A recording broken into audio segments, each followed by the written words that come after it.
Илон Маск бүгінгі күні әлемдегі 215 миллиард жеке капиталмен ең бай адам. Қызыққа бұл сумманы теңгеге аударсақ, бұны айта алмаймын. Приор сатып аламын. Приораның неше өтеді? Приораның заводын сатып алып тастаймын ғой, да десең. Қысқасы, Қазақстанның ВВП-сы 203 миллиард екен. Илондікіне сәл жетпейді екен. Бірақ бұл әрине Қазақстанның бағасы емес, әрине. Примерно ақпарат болсын деп айтып жатқаным ғой. Әрине Қазақстан сатылмайды. Жалпы елді біреу сатып алады деген болмаған сияқты тарихта. Жалпы іздеп көргем ғаламторда, бірақ ештеңе таба алмадым. Ол негізі мүмкін емес нәрсе әзірше. Бірақ осы видеода Илон Масктың жағдайына және қандай адам екеніне сүйене отырып, Қазақстанда Илон Маск сатып алса не болар деп қиялдап көрейік. Бұл видео толықтай әзіл ретінде жасалынған, если что. Просто менің ауылымда балдар қызыққа маған солай болса не болады деп сұраған. Вот и сол видеоға идея келді осындай. Сондықтан, если что, сіздерден лайк, подписка, менен жаңа видео. Ендеше кеттік.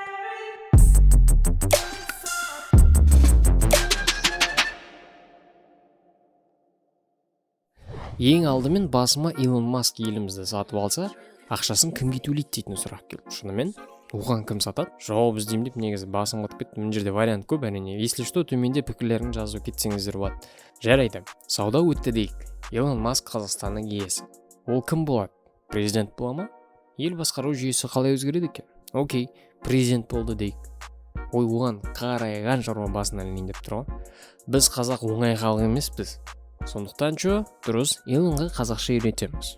Немесе ол бізге ағылшынша. Кемереме бак, кемере бет. Жоқ, оған қиын болады по-любому. Жалпы ол жақтарда айтатын болсақ, быжық кететінім анық. Жай басыма келген ойлар ғой. Қызығы, елімізде не өзгерер еді деген сұраққа жауаптар іздейікші. Так, әрине әлемдегі жер көлемі бойынша 9-ші орында тұрған елді сатып алғаннан кейін Илон Масктың ақшасы біраз азаяды. Бірақ бұл Илон Маск қой. Тез арада ақша тарту оған әрине өте оңай іс.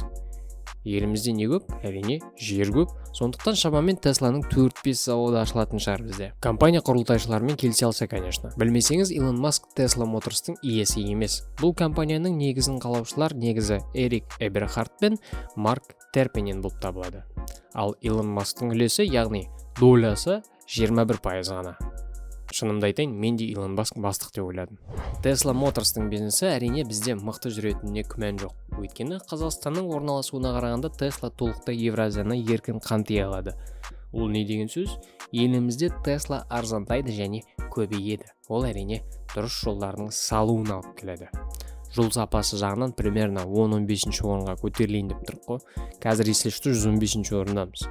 Неге бірінші орынға емес, өйткені ақштың өзі зорға деп 17-ші орынға алып тұр екен. Бірінші орында сол баяғы Сингапур. Сингапурлықтар айтарлық Тесланы ұнатады екен. Шын мәнінде рахат шығар, тыныш жолда тып-тыныш мәшімен келе жатсың да музыканы четко естіп жейсің. Тесланың күліп кетті, Каспиге теңге салып жүріңдер, шалып алайын. Все, болды, қойдым. Вообще тема қайда кетті? Қысқасы, жолдар түзеледі бізде. Tesla заводтар ашылады, елде ақша көбейеді, жатып алып Twitterден шықпаймыз дейсің ғой. Сосын примерно Қазақстанда SpaceX космодромы қосылады шығар примерно. Енді Байконур бар ғой, там сол жердің қаптал чегінен ақша өрт дегендей сияқты. Бұл компанияның жетістіктеріне қарағанда ең біріншімен Марсқа қазақтар ұшатын секілді.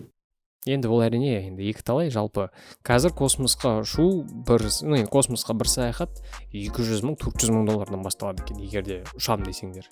Білсеңіз, осыдан бір жыл бұрын танымал Virgin Galactic компаниясының негізін қалаушы Ричард Брэнсон жерден 80 километр биіктікке ұшып қонды. Алдағы уақытта Марста проблема емес деп тұр, короче. Жалпы Илон Масктың бүгінгі күні Қазақстанға ешқандай қызығушылығы жоқ, бірақ біздің елді біледі екен. Ол да жақсы. Алдағы уақытта елімізде Tesla көліктеріне қуаттаушы станцияларын ашу және көбейту жөнінде талқылаулар болып жатқаны туралы сыбыстар бар екен. Ал мен қайтадан айтам, бұл бейнеролик жай ғана әзіл ретінде жасалынған.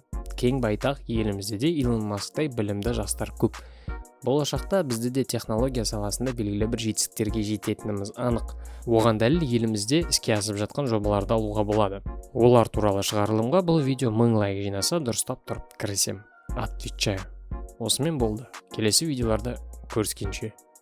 Тәш-тәш.